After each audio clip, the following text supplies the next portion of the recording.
বিয়ের আগে daily blog তোমাদের সাথে তো প্রায় শেয়ার করতাম, বাট বিয়ের পরে আমি সারাদিন কি করি সেটাই তোমাদের সাথে আজ শেয়ার করছি।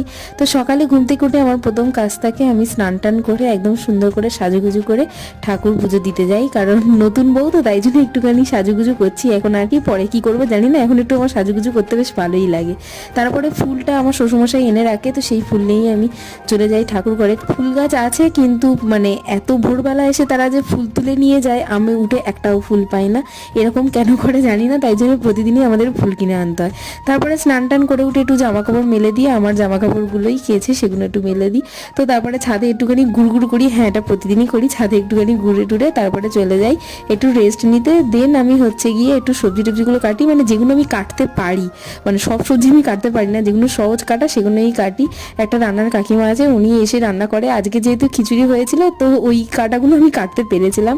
আজ ব্লগটা এই পর্যন্ত, দেখা হচ্ছে নেক্সট ভিডিওতে। টাটা।